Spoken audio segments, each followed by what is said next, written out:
Cela aurait dû être le plus beau moment de ma vie. C'est ce que je me disais devant le miroir en ajustant ma veste de smoking parfaitement taillée, lissant les revers comme pour apaiser la sensation de tiraillement qui me remontait le long de la poitrine. Le nœud papillon en soie était parfaitement posé sous mon menton. Le binaire était épinglé à la perfection, une rose blanche délicate aux notes de lavande, assortie au thème délicat que Belle avait choisi pour la cérémonie. Mes mains tremblaient légèrement en les passant dans mes cheveux. Ni de peur, ni de regret. C'était autre chose. L'anticipation, peut-être, ou le poids de tout ce que cette journée était censée signifier. Dehors, la chapelle bourdonnait du bourdonnement des célébrations, des rires, des pas, du clic occasionnel d'un appareil photo. Je sentais l'odeur des compositions florales par la porte latérale ouverte. Gardinius et piani. Tout était magnifique. Tout était mis en scène avec soin, argent et intention. J'avais traversé l'enfer et construit ma vie avec des mains calleuses pour me tenir ici aujourd'hui pour elle, pour Belle. Et puis vint le bruit des talons sur le gravier. J'ai tourné le coin derrière la chapelle, pensant que c'était peut-être mon témoin, Cody, ou ma tante qui s'inquiétait de ma posture, mais non. C'était Clarisse Maddox, la mère de Belle. Elle était vêtue d'un violet qui, comme toujours, attirait l'attention. Et ses cheveux étaient coiffés en ce carré pointu qui me faisait toujours penser à des lames. On aurait dit une reine entrant à sa cour, avec ce sourire pincé qui n'atteignait pas ses yeux. Cette femme avait clairement fait savoir dès le premier jour qu'elle pensait que sa fille pouvait faire mieux que moi. Howard, un homme au passé honnête et sans pédigré. Elle ne l'a jamais dit directement, mais ses mots trouvaient toujours le moyen de le dire plus fort que les insultes. Et ce jour-là, elle n'était pas venue les mains vides. Clarisse tenait un petit sac cadeau, élégant, enveloppé de dentelles et de rubans argentés. Je l'ai regardé s'approcher de Belle, qui se tenait à quelques mètres, à moitié dans l'ombre, son voile drapé sur son épaule comme si elle hésitait à le porter. Clarisse se pencha, lui tendit le sac et murmura quelque chose que j'aurais préféré ne pas entendre. Pour quand elle trouvera un vrai mari, dit-elle d'une voix venimeuse, adoucie par un rire trop facile. Puis elle s'éloigna. D'un coup, je restai figé, le souffle coupé. Une bouteille pour quand elle trouvera un vrai mari. Je regardais Belle. Je m'attendais à de la confusion sur son visage, peut-être même de la colère, quelque chose, n'importe quoi. Mais elle ne me regarda pas, ne broncha même pas. Son regard était lointain, fixé sur rien en particulier. Elle tenait le sac d'une main comme s'il ne signifiait rien, comme si ce n'était pas une grenade lancée contre tout ce que nous étions censés devenir aujourd'hui. Je m'avançai. Brielle, dis-je doucement, presque effrayée par ma propre voix. Qu'est-ce que c'était ? Elle cligna lentement des yeux, puis regarda le sac comme si elle venait de se rappeler qu'il était là. Mais elle ne dit pas un mot. Aucune explication, aucune défense, aucune excuse, juste le silence.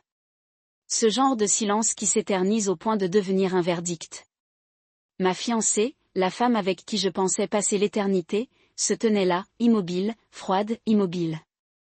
Mon cœur s'est brisé à cet instant, silencieusement, non pas de rage ou de dramatisation, mais d'un claquement subtil, fondamental, comme le premier craquement avant l'effondrement d'un pont. Je n'étais pas un homme parfait, mais je l'aimais. Mon Dieu, je l'aimais.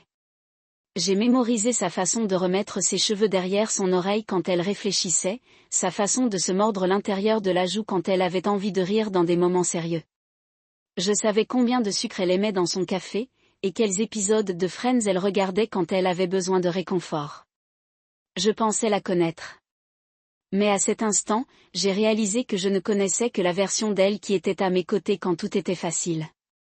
Ce que je voyais maintenant, c'était une femme qui ne pouvait ou ne voulait pas me supporter quand il le fallait, qui laissait sa mère m'humilier avec des murmures et des accessoires pour bébé, sans rien offrir en retour, si ce n'est un regard vide. Je me sentais exposée, pas seulement derrière cette chapelle, mais dans chaque recoin de mon esprit où j'avais planifié une vie avec elle. J'avais imaginé des anniversaires, des enfants, vieillir ensemble. J'avais imaginé son nom à côté du mien sur des titres de propriété et des cartes de Noël, et tout cela ressemblait à une histoire que j'aurais écrite seule avec un personnage qui ne répétait jamais son texte. Je fis un pas en arrière. Le gravier crissait sous mes chaussures comme une ponctuation. Belle me regarda enfin. Son expression était indéchiffrable, mais ses lèvres s'entr'ouvrirent légèrement comme si elle allait dire quelque chose, mais elle ne le fit pas. Même pas à ce moment-là, juste le silence. Et c'était pire que n'importe quelle insulte. Parce que quand quelqu'un qu'on aime se tait sous les moqueries de sa famille, il a choisi son camp sans avoir besoin de parler. J'ai hoché la tête une fois. Non pas par compréhension, car je ne comprenais pas, mais par reconnaissance. J'avais vu ce que j'avais besoin de voir. Pas la cruauté d'une mère. Je savais déjà que Clarisse avait yeux pour yeux, mais le silence d'une mariée. Et ce silence me suivrait jusqu'à l'autel, que je l'emprunte ou non. Un léger vent passa entre nous, attrapant le bord de son voile et le soulevant légèrement. La dentelle reflétait la lumière du soleil pendant une brève seconde, projetant une ombre sur son visage. On aurait dit des barreaux. Je me retournai et m'éloignai, sans hâte, sans colère, mais d'un pas délibéré. Chaque pas que je faisais à partir de ce moment était chargé de questions. Mais une chose commençait déjà à m'éclairer. Aujourd'hui ne se passerait pas comme on l'avait prévu. Plus maintenant. Le problème avec la trahison, c'est qu'elle ne se présente pas toujours comme un coup dur. Elle marche à vos côtés, souriante, drapée de soie ivoire et de diamants. Je me tenais à l'autel comme un homme qui se prépare à un avenir qu'il croyait déjà sien. Autour de moi, la chapelle brillait d'une douce lumière de bougies et de fraîches compositions de fleurs blanches et lilas. Chaque banc était bondé, les invités se retournant avec impatience. Mon témoin se tenait derrière moi comme une rangée de témoins soigneusement choisis. Je sentais leurs regards posés sur moi, mais je ne pouvais ni bouger, ni parler, ni respirer correctement. Les violonistes dans le coin entamèrent leur envol. Ce morceau romantique familier que Belle avait insisté pour choisir des mois plus tôt, après des heures d'hésitation et de comparaison. Sur Pinterest. On aurait dit que tout était normal, comme si rien ne s'était passé derrière la chapelle. Mais en moi, une brûlure avait commencé. Ce n'était pas de la fureur. Pas encore. C'était quelque chose de plus petit, de plus aigu. Un effilochage silencieux. Les portes s'ouvrirent. Elle était là. Riel, ma fiancée. Elle marchait lentement, avec grâce. Sa robe était magnifique.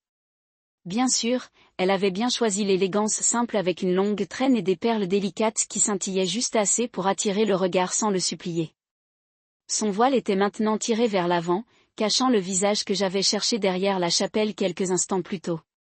Le visage qui ne me regardait pas, qui ne parlait pas, qui regardait une bouteille enveloppée de dentelle et de ruban lui être tendue comme une insulte déguisée en cadeau, et qui ne disait rien. L'assemblée se leva à l'unisson. Un instant collectif comme si tous avaient respiré l'espoir en même temps, mais je ne me levais pas. J'étais déjà debout. Je ne me sentais pas comme si j'étais. Mon corps était là, mais mon esprit était ailleurs, repassant tout. Clarisse, sa voix, la façon dont ses lèvres se courbaient d'amusement, comme si elle ne se contentait pas de me tendre une bouteille, mais me marquait d'une humiliation finale et silencieuse, pour le moment où elle trouverait un vrai mari. Un vrai mari. Et mon fiancé, la femme qui avait juré m'aimer, l'acceptait en silence. C'est ce qui m'avait le plus frappé. Pas l'insulte, pas même Clarisse, mais le refus de Belle de riposter. Pas de protestation, pas de lever les yeux au ciel, pas de « maman, stop », juste un calme neutre et poli, comme si elle regardait un oiseau passer. Pas la cruauté de sa mère. Pas à pas, elle s'est rapprochée de moi. Ok, dans la main, un sourire soigneusement placé derrière le voile. Chaque pas résonnait dans mon esprit comme un compte à rebours. 1, 2, 3. Et à chaque pas en avant, elle ne devenait pas plus réelle à mes yeux. Elle devenait moins réelle. La femme sur laquelle j'avais fondé mes espoirs commençait à s'effacer pour devenir une étrangère portant son visage. Mes mains étaient jointes devant moi, mais elles étaient moites. Je resserrai ma prise, tentant de me concentrer sur le présent, sur les invités, sur la musique, sur le subtil péché délice dans l'air, mais tout semblait mis en scène, joué comme si nous étions les acteurs d'une histoire. Et je venais de me rappeler que je ne connaissais pas mon texte. Clarisse était assise au premier rang, bien sûr, le menton légèrement relevé, comme lorsqu'elle voulait que la salle sache qu'elle était au-dessus. Elle portait des perles grosses comme des billes et ce petit sourire suffisant comme un badge. Elle leva les yeux vers moi, puis tourna rapidement son regard vers Belle comme si je n'avais même pas besoin d'être dans le cadre. Je sentais des regards braqués sur moi de toutes parts.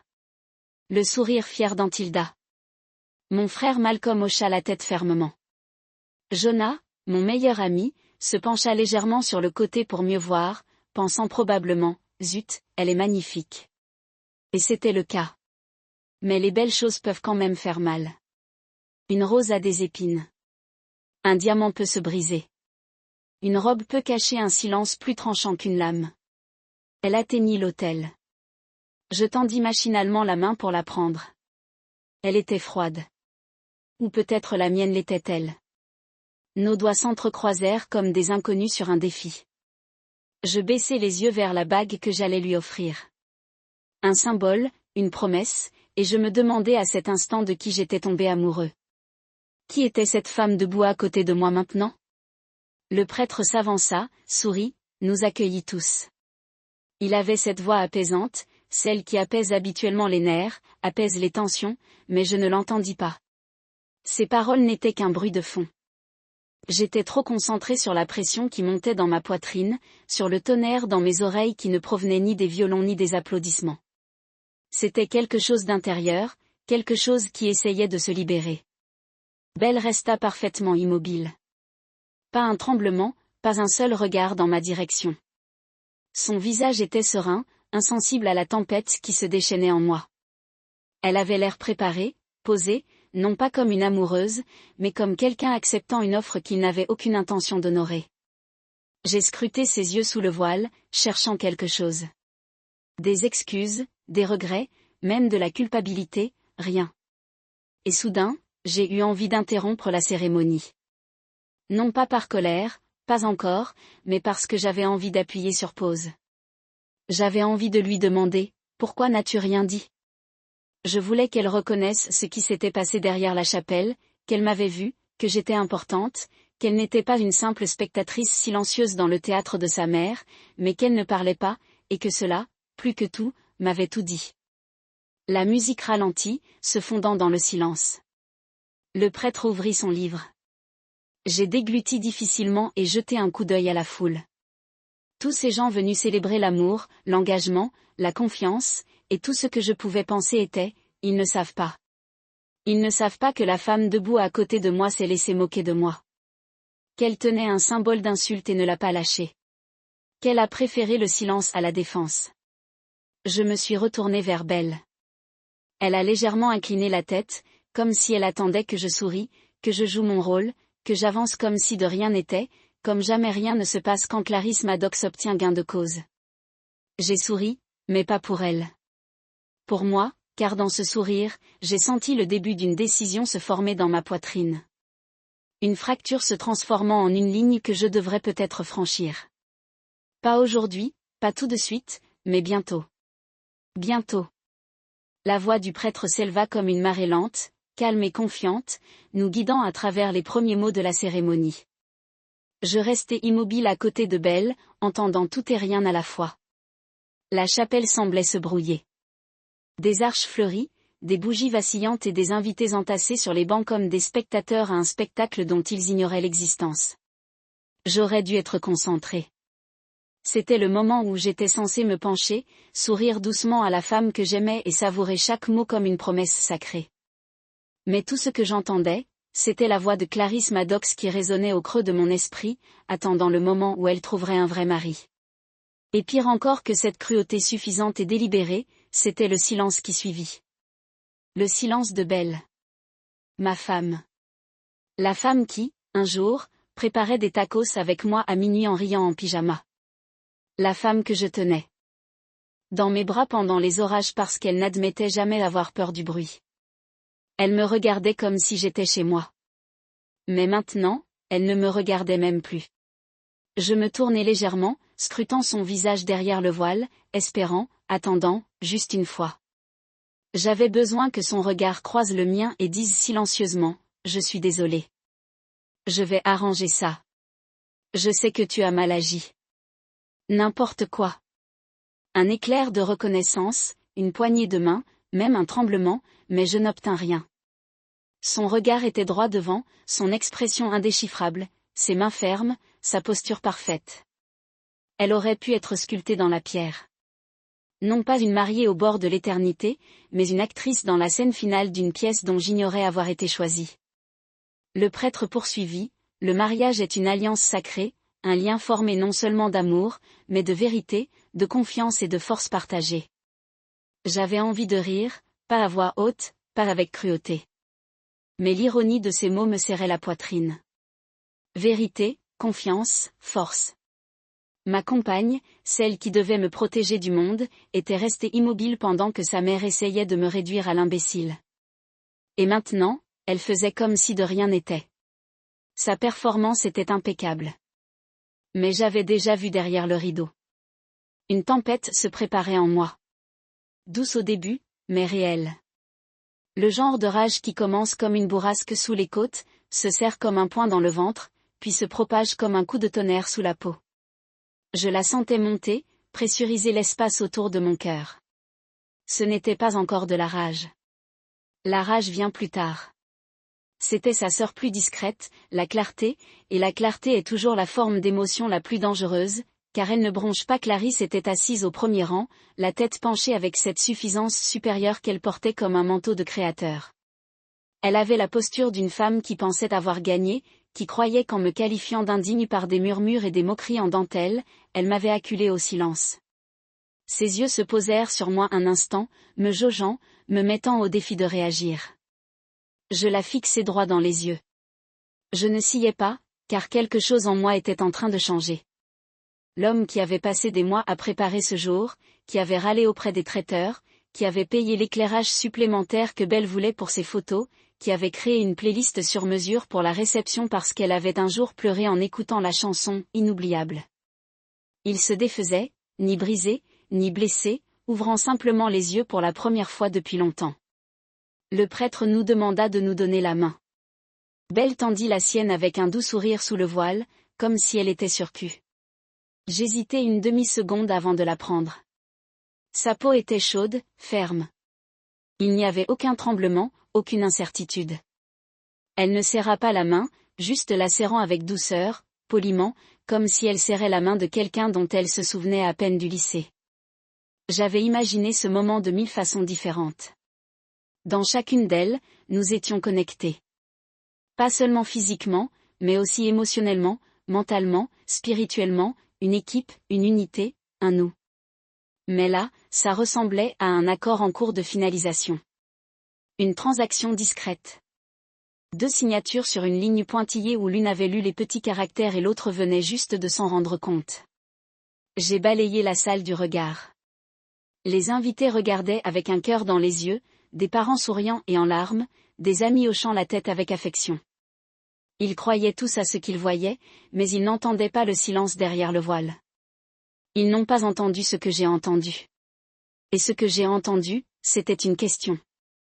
Celle qui vit dans vos tripes, pas dans votre tête. Et si ce n'était pas le début de quelque chose de beau? Et si c'était la fin de tout ce que je croyais être l'amour? J'ai pris une inspiration profonde, contrôlée.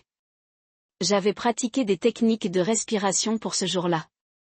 J'avais lu des articles sur le fait de rester présent, d'absorber la joie. Mais cette respiration n'était pas pour la nervosité. Elle était pour le calme. Elle était destinée à me maintenir debout quand tout en moi hurlait de s'éloigner. Et pourtant, j'ai attendu. Je lui ai donné une dernière chance. Une dernière supplication silencieuse, cachée sous le bruit des prières et des performances. Regarde-moi. Fais-moi juste savoir que tu as vu ce qu'elle a fait. Que ce n'était pas bien. Que tu es avec moi. Pas seulement à mes côtés, mais avec moi. Rien. Le silence. Et dans ce silence, j'ai senti la dernière fissure traverser la version de nous que j'avais construite. Pas assez pour la briser. Pas encore. Mais suffisamment pour savoir que les vœux que nous avions prononcés ici ne seraient pas réels. Ils ne seraient pas sacrés. Ils ne seraient pas nôtres. Car l'amour ne consiste pas seulement à être là quand tout va bien. Il s'agit d'être présent quand les choses deviennent difficiles. Il s'agit de se choisir l'un l'autre face au ridicule, au manque de respect et au bruit. Il s'agit de protection, de loyauté, de savoir quand s'exprimer et à qui se ranger quand le monde devient mesquin et cruel. Belle n'avait pas bronché. Et parce qu'elle n'avait pas bronché, j'avais enfin commencé à la voir telle qu'elle était. Ni méchante, ni malveillante, juste à l'aise dans le silence. À l'aise de me laisser diminuer. Et ce réconfort, ce choix, était la tempête silencieuse qui avait tout changé. Le prêtre tourna la page, et je sus qu'il était presque temps. Il y a des moments dans la vie qui filent comme de la mélasse, où les secondes s'étirent et se replient sur elles-mêmes, et où l'on entend le battement de son propre cœur pressé contre ses côtes. C'en était un. La voix du prêtre, claire et posée, flottait dans l'air comme une allumette juste avant de s'éteindre.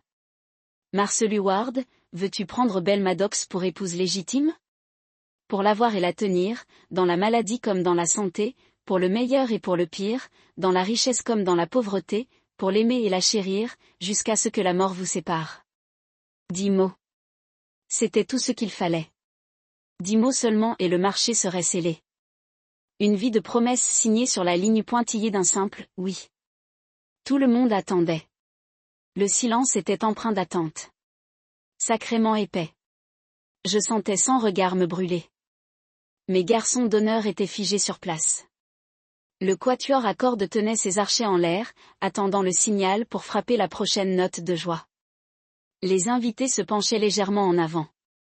Ce subtil mouvement collectif que l'on fait quand on ne réalise pas qu'on espère assister à quelque chose de sacré.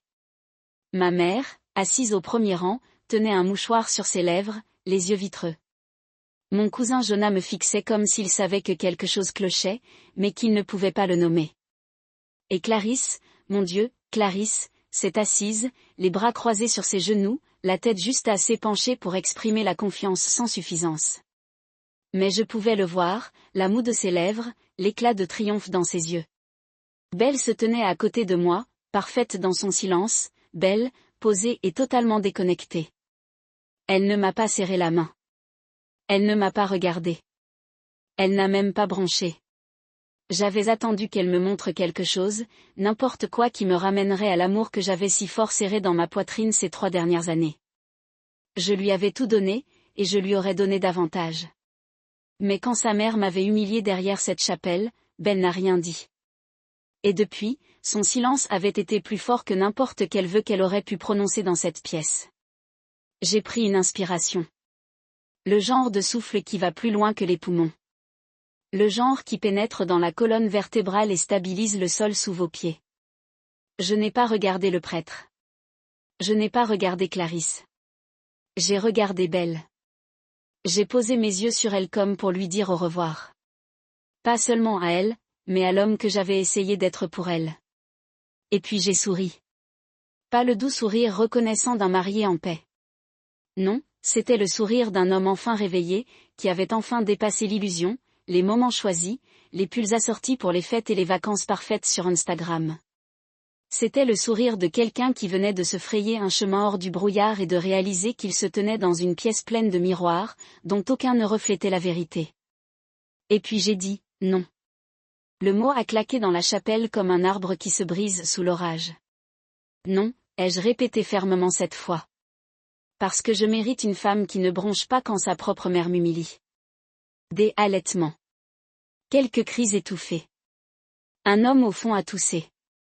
Non pas par nécessité, mais parce que l'air était devenu trop réel pour être supporté sans un bruit. Ma voix ne tremblait pas. Mes mains ne tremblaient pas. À cet instant, je me suis senti plus serein que jamais. J'ai lâché la main de Belle. Elle m'a regardé, non pas avec rage, ni avec des larmes, mais avec quelque chose de pire, de l'incrédulité, comme si elle n'avait jamais imaginé que j'en étais capable. Comme si mon nom avait brisé le contrat qu'elle avait déjà signé dans sa tête. Elle a ouvert la bouche, mais aucun son n'en est sorti. Ses yeux ont cherché la version de moi qui reculerait, qui s'excuserait, qui rirait et dirait « Je plaisante ». Bien sûr que je plaisante. Mais cet homme avait disparu. Le prêtre a cligné des yeux, baissant légèrement son livre. Il m'a regardé comme s'il attendait que je me corrige ou que je m'explique, mais il n'y avait plus rien à expliquer. J'avais donné à cette femme toutes les chances de se tenir à mes côtés, de me montrer que nous formions une équipe. Elle a échoué. Je me suis lentement tournée vers le public et je l'ai laissé me voir. Qu'il voie le marié qui avait choisi la dignité plutôt que la cérémonie. Qu'il voie que tous les mariages ne se terminent pas par des alliances, et que certaines ruptures commencent par des bénédictions. Il n'y avait pas de chaos, pas de cris, personne ne courait dans l'allée. Tout était calme, ce calme qui n'arrive qu'après le passage d'une tempête qui a laissé des ruines dans son sillage. Mais je n'étais pas anéantie. J'étais soulagée. Je reculai une fois, puis une autre, franchissant le bord de l'autel.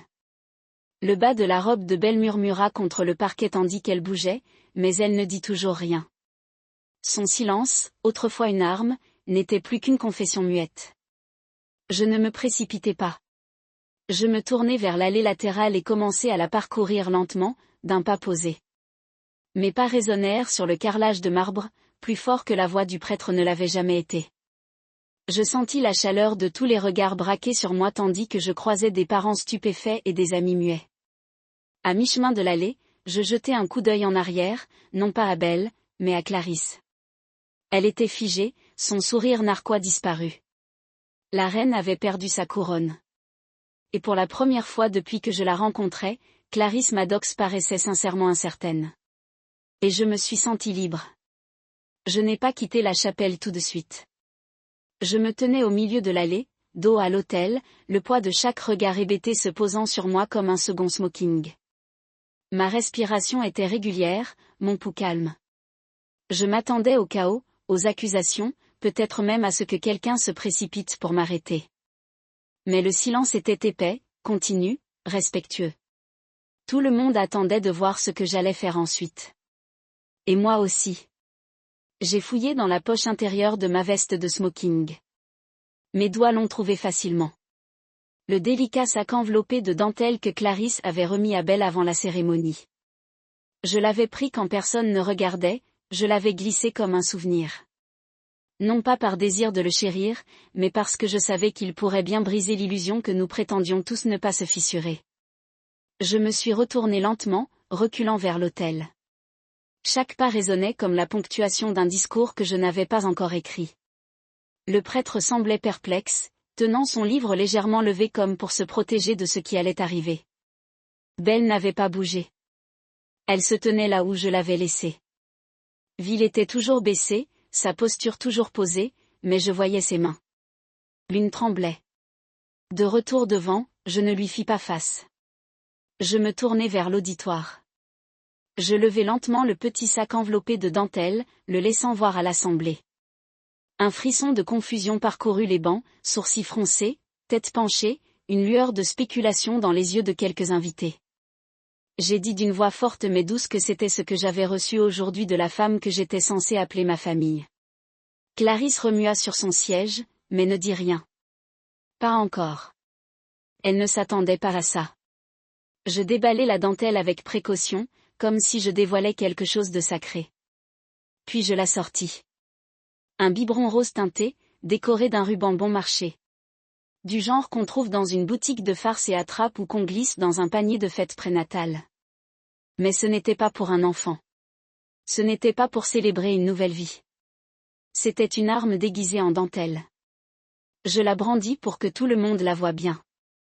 Elle dit que c'était pour quand Belle trouverait un vrai mari. Des halètements brisèrent le silence.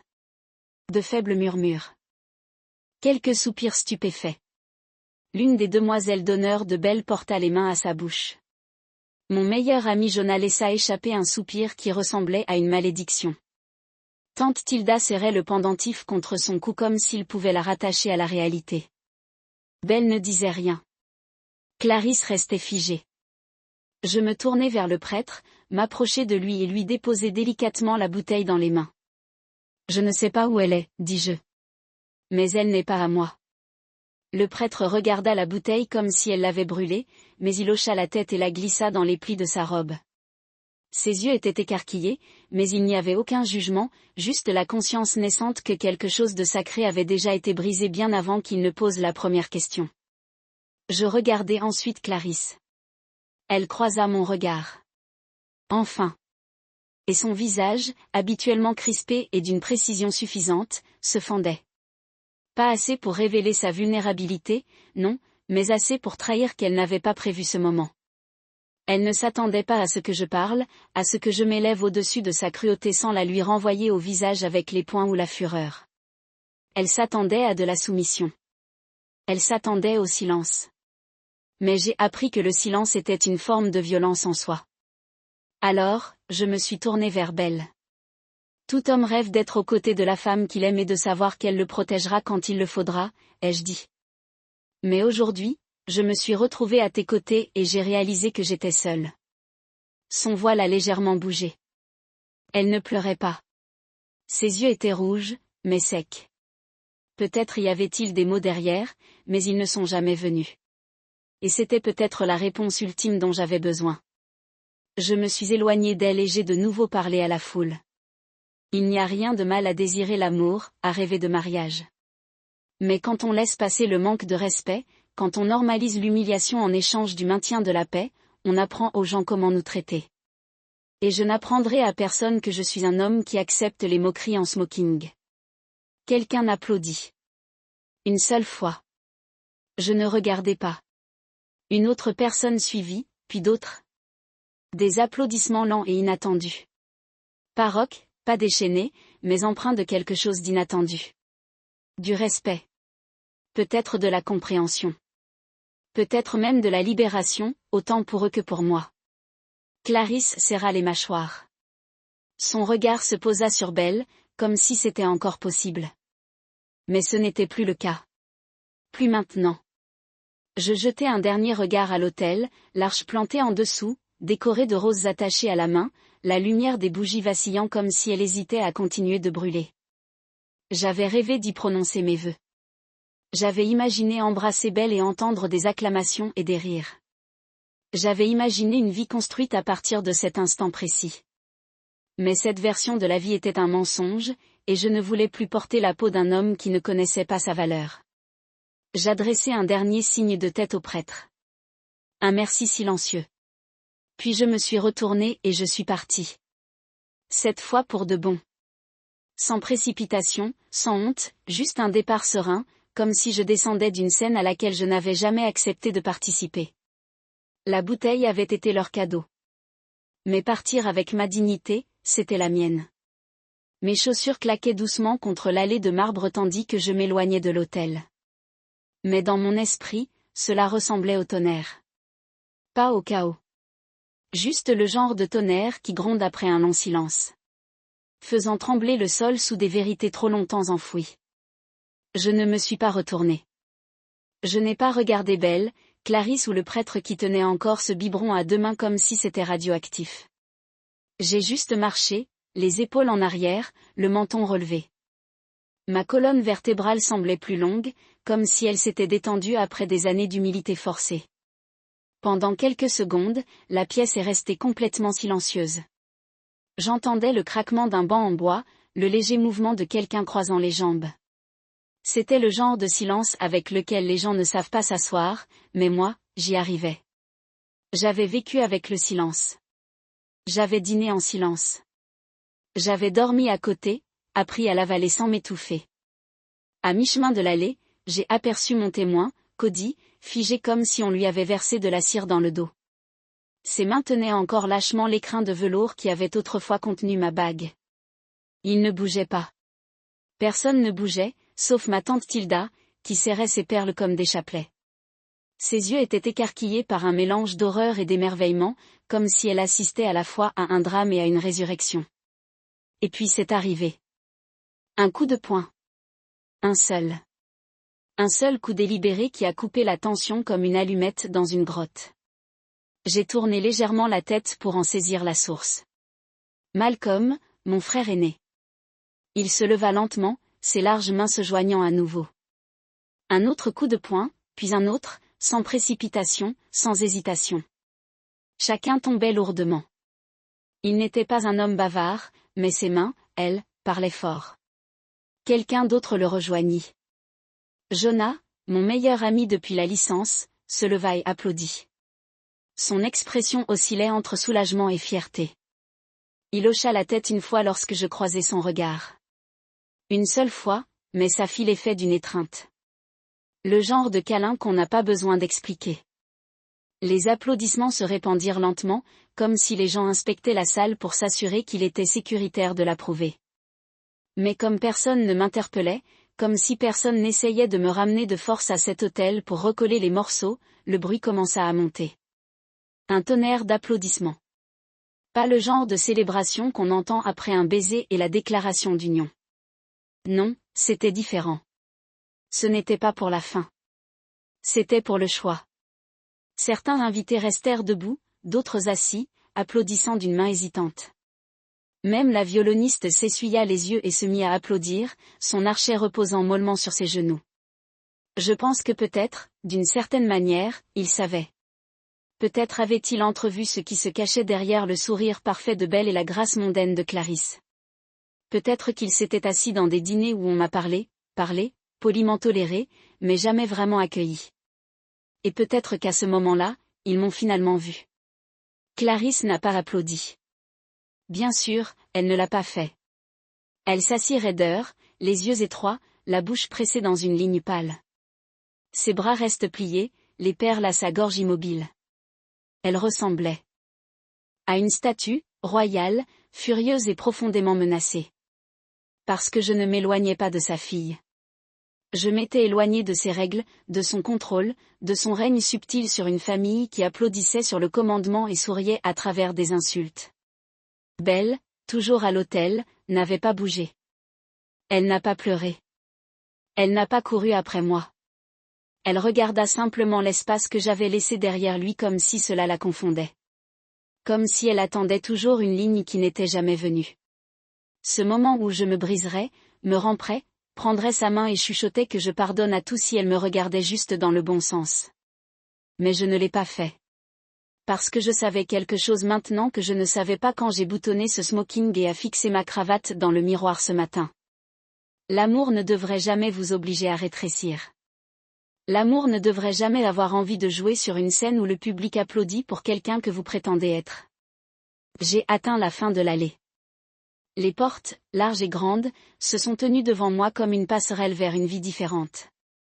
Quand je ne m'attendais pas, quand je n'avais pas prévu, mais je n'ai pas hésité. Je les ai poussés lentement, laissant la lumière inonder et aveugler les dernières traces de la journée. J'ai presque échangé ma dignité. Et toujours les applaudissements ont suivi. Pas forts, pas rocheux, mais réguliers, purs. Ce n'était pas tout le monde. Je ne m'attendais pas à ce que ce soit, mais c'était suffisant.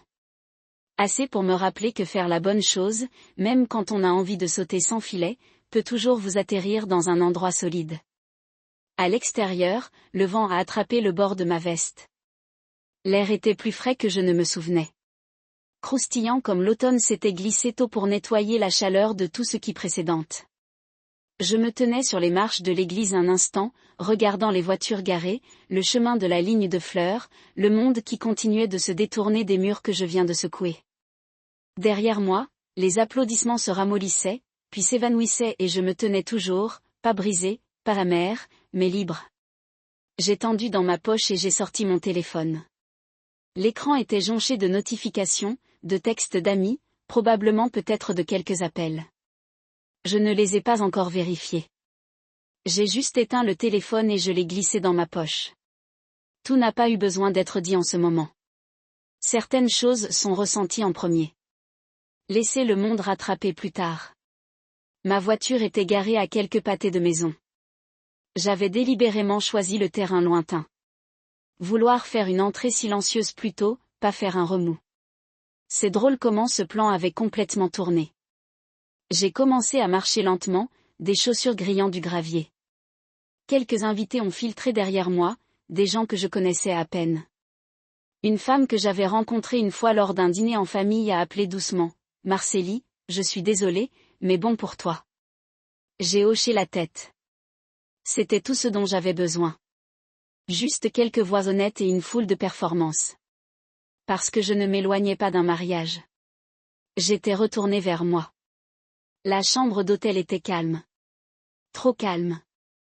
Le genre qui appuie contre vos tympans jusqu'à ce que vos propres pensées deviennent du bruit.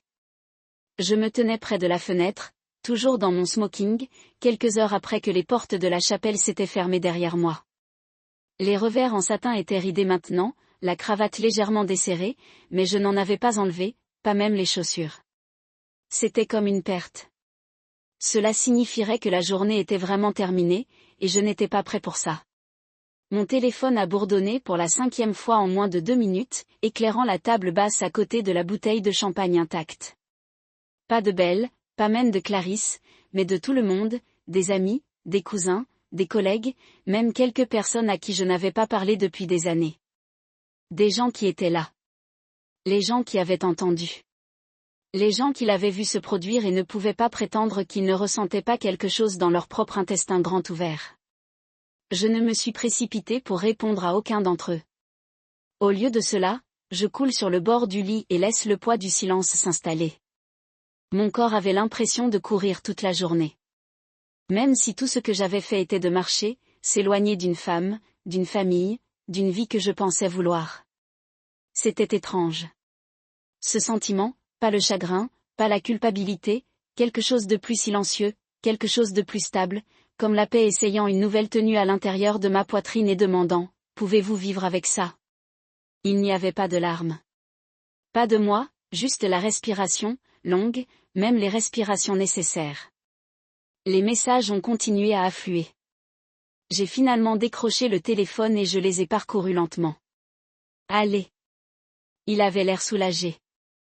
J'ai relu son message, 3 fois, pas par fierté, mais parce que pour la première fois depuis longtemps, j'avais l'impression que quelqu'un me voyait vraiment. Pas la version de moi qui sourit à travers l'inconfort. Pas l'homme qui a payé des vacances et s'est mordu la langue au dîner de famille. Pas le beau partenaire qui a essayé de ne pas respirer. Le vrai moi. Le moi qui avait des limites et avait finalement choisi de les honorer. Je m'allonge sur le lit, un bras reposant sur mes yeux tandis que les réverbères à l'extérieur peignaient des ombres décalées sur le plafond de l'hôtel. Je ne me sentais pas héroïque ou en colère. Je me sentais toujours comme les conséquences d'une tempête quand le vent a disparu et que le monde est juste calme. Belle n'a jamais appelé, pas cette nuit, pas même une fois. Et ce silence, ironiquement, m'a dit tout ce que j'avais besoin de savoir pourquoi j'avais raison de m'éloigner. J'ai pensé un instant à ce qui aurait pu arriver si elle avait parlé. Si lorsque sa mère lui tendit cette bouteille, elle l'avait jetée de côté, se tourna vers Clarisse et disait « Assez ». Et si elle avait trouvé mes yeux derrière la chapelle et chuchotait « Je suis désolée que vous deviez voir ça. Je suis de ton côté ». Mais elle ne l'a pas fait. Et l'amour sans alignement n'est pas l'amour, c'est la stratégie. Clarisse ne l'appelle pas non plus. Ce n'est pas surprenant. Une femme comme elle ne s'excuse pas. Elle réécrit les récits, les tourne jusqu'à ce que la vérité soit méconnaissable. Quelque part où je faisais probablement l'emploi, je n'ai pas expliqué la famille. Qui avait déjà pris la tête. Vous avez fait ce qui était bien, pas ce qui était attendu. Parce que ce qui était attendu était le silence. Ce qui était attendu, c'était la performance. Ce qui était attendu était de sourire lors d'une cérémonie construite sur une fondation tremblante juste pour protéger les gens de l'inconfort. Mais j'ai choisi des perturbations sur la désillusion. Je me suis assis et j'ai ouvert mon téléphone une fois de plus.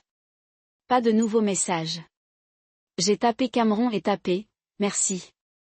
Cela signifiait plus que vous ne le savez. Ensuite, je l'ai étendu à nouveau et je me suis allongé. À l'extérieur, la ville s'est déplacée sans moi. Des voitures passant, des rires résonnant de quelque part dans quelques rues, une sirène gémit au loin. Mais à l'intérieur de cette pièce, enveloppée dans le silence qui est venu après avoir choisi de moi depuis que cela ne faisait pas de la maison. Mariage qui n'a pas été donné. A chanté le même inégale mélodie lorsque la brise est venue de l'Est. Et le fauteuil à bascule qui tenait autrefois mon père avant son décès se tenait encore sentinelle dans le coin. Son siège porté, il serait marqué par le temps et la vérité. Maman était déjà dehors quand je me suis arrêtée. Elle portait sa robe du dimanche même si c'était jeudi et a bercé une tasse de thé comme si c'était quelque chose de sacré. Ma sœur Ayana était assise à côté d'elle, ses boucles empilées dans un chignon désordonné, les jambes repliées sous elle alors qu'elle sirotait d'un pot maçonne rempli de café glacé. Aucun d'eux n'avait l'air surpris de me voir, comme s'il s'attendait à cette visite bien avant de réaliser que j'en avais besoin. Je suis montée sur le porche et maman n'a pas dit un mot.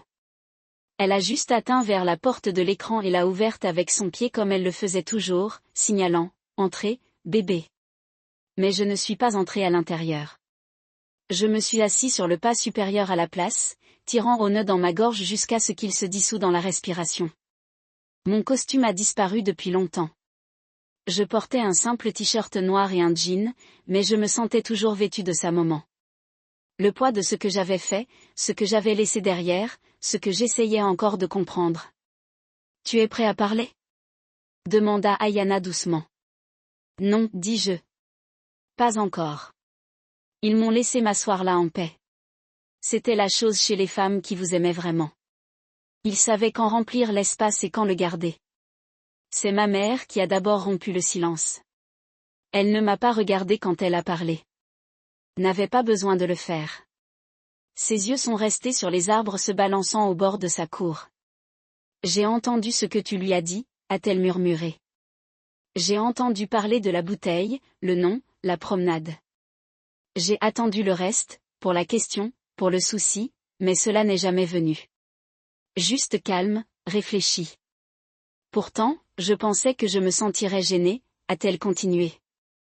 Voyant mon fils sortir d'une chapelle comme ça, des gens chuchotant, mais je ne l'ai pas fait. Elle a pris une gorgée de thé, puis m'a regardée. Je me sentais fière. Cela m'a cassé, pas en morceaux, mais ouvert. Je baissai la tête, les coudes sur mes genoux et laissai échapper une respiration si lourde qu'elle a tiré mes épaules vers l'avant. Vous m'avez soulevé mieux que de laisser quelqu'un me traiter comme si j'étais moins, dis-je, voix basse. Elle acquiesça lentement. Je l'ai fait, mais c'est une chose d'enseigner cela. C'est une autre de le vivre. Ayana fredonna à côté d'elle. Ce bruit doux qu'elle a fait lorsqu'elle était d'accord, mais a également retenu quelque chose de sage. Elle se pencha en avant, posant son pot sur la balustrade de porche. Vous vous êtes donné la permission, Mars, a-t-elle dit. Les hommes ne comprennent pas toujours cela. Pour dire non, dire que ce n'est pas l'amour, pas le genre sur lequel je construis ma vie. Cela prend plus que la fierté. Cela prend de la clarté. J'ai frotté mes mains comme je l'ai fait lorsque mes pensées étaient plus fortes que ma voix. Je n'arrêtais pas de penser, et si j'avais vécu avec ? Et si je disais que je fais et que je laisse ce moment passer ? Je serais mariée en ce moment à quelqu'un qui m'a laissé humilier. Je serais dans une maison où mon silence serait attendu et vous mourriez en pouce. Maman a dit des petits tous les jours. Cette partie m'a frappé fort parce que je savais que c'était vrai.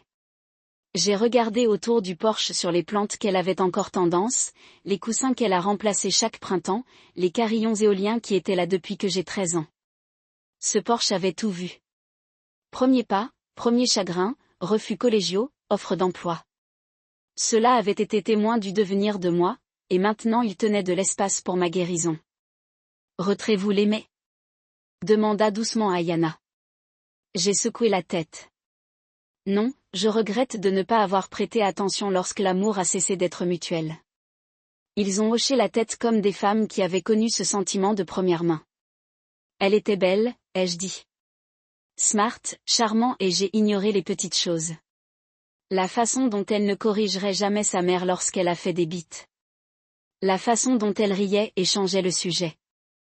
Je n'arrêtais pas de penser qu'elle m'aime en privé. C'est ce qui compte. Mais l'amour en privé qui se révèle en public. J'ai avalé. Ce n'est pas de l'amour. C'est la commodité. Maman se pencha en avant. Ensuite, je suis stable. Vous n'avez pas cassé quelque chose ce jour-là. Elle a dit, vous avez refusé d'être brisé. Le poids de cette vérité s'est installé dans ma poitrine comme une pierre. Évure mais solide, fondamentale. Ayana se leva et entra à l'intérieur pour remplir sa boisson, nous donnant de l'espace. Maman a tendu la main et a tapoté le pas à côté d'elle. Je me levai et m'assis à côté d'elle, laissant sa chaleur me fondre. Elle ne m'a pas demandé ce qui est venu ensuite. Elle n'a pas poussé. Elle vient de dire, vous pouvez choisir maintenant. Non seulement qui vous aimez, mais comment vous les laissez vous aimer en arrière. J'ai hoché la tête lentement.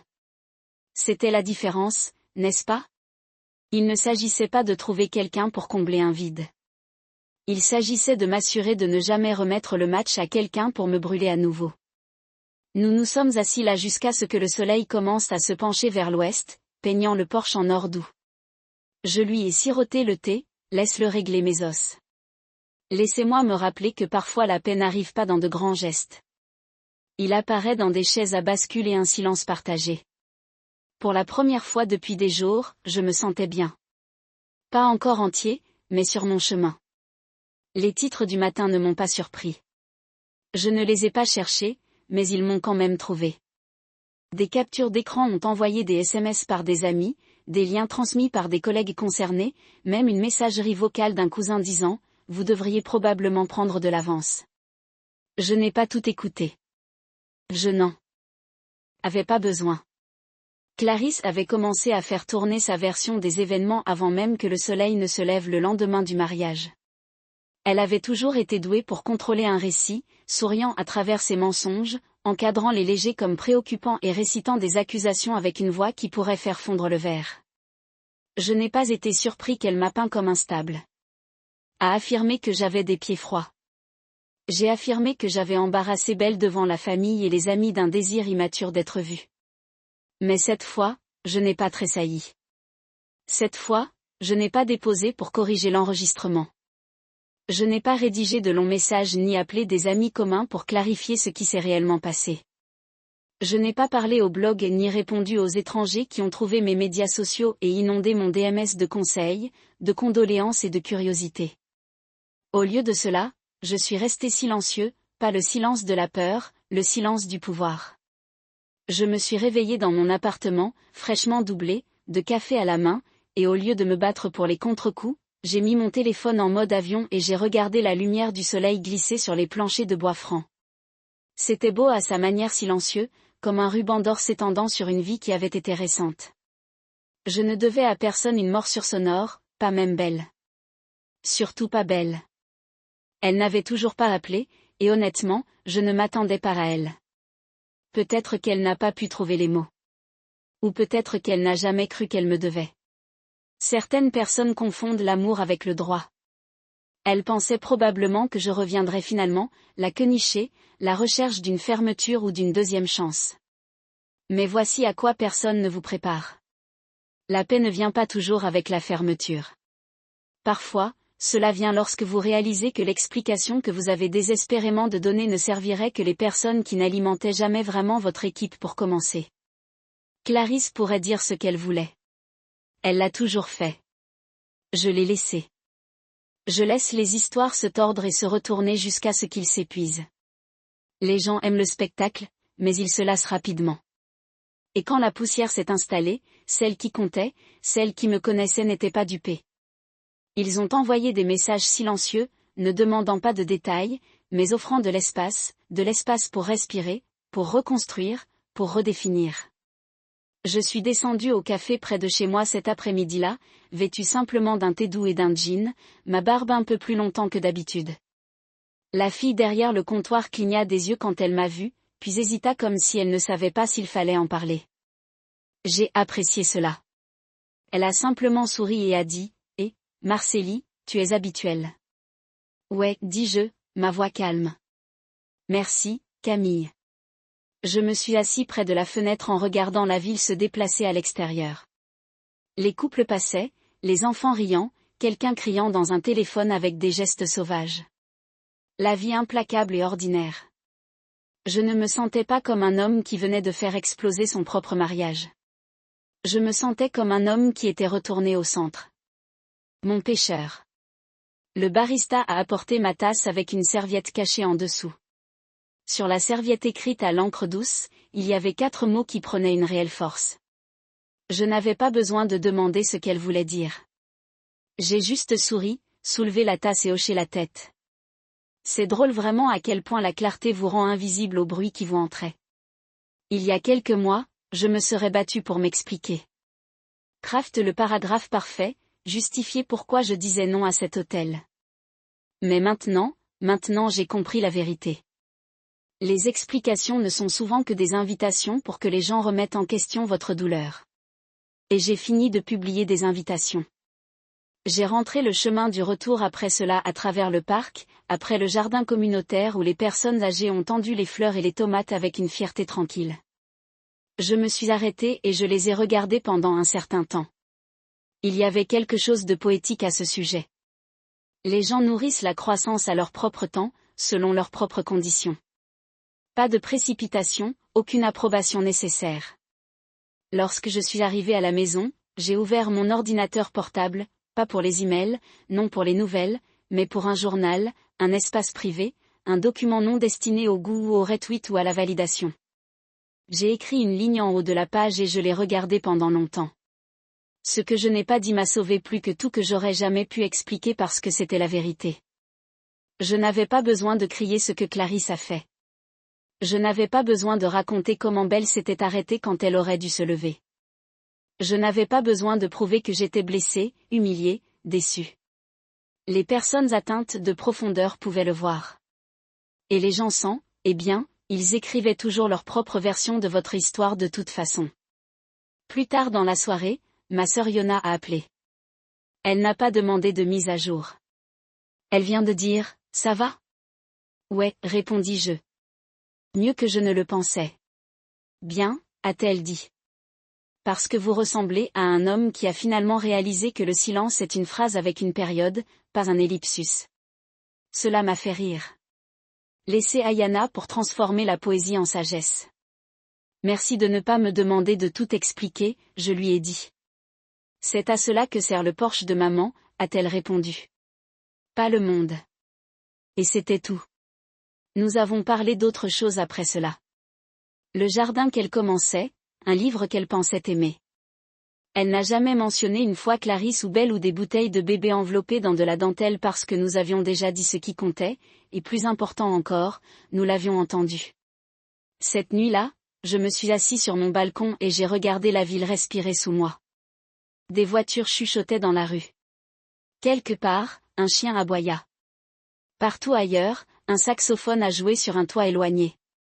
J'ai fermé les yeux et j'ai laissé le calme enveloppant autour de moi, non pas comme une punition, mais comme un cadeau.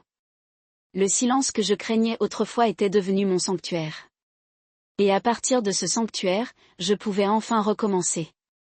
Pas seulement en tant qu'homme qui a dit non à un hôtel, mais comme celui qui n'avait plus besoin d'expliquer pourquoi.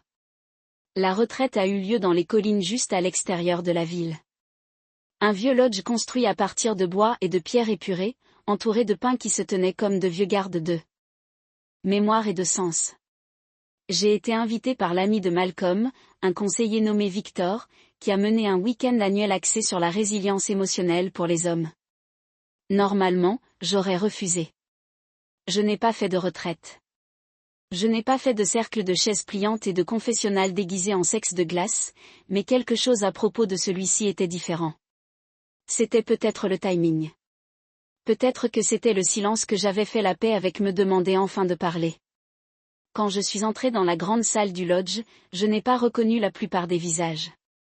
Certains portaient des costumes et des liens frais des salles de conférence. D'autres portaient des bottes éraflées et une flanelle poussiéreuse. Et puis il y en avait quelques-uns comme moi attrapés quelque part entre les deux, habillés simplement, tenant tranquillement des histoires dans leur posture.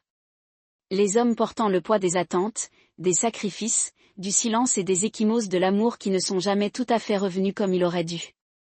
Victor m'a salué avec une poignée de main ferme et un calme qui semblait rayonner de sa poitrine. Il ne m'a pas demandé ce que je prévoyais de dire. Il n'a pas dit grand-chose du tout. Je suis juste content que tu sois venu. Vous saurez quand il est temps. Cette nuit-là après le dîner, les hommes se sont rassemblés autour d'un large cercle dans le lodge.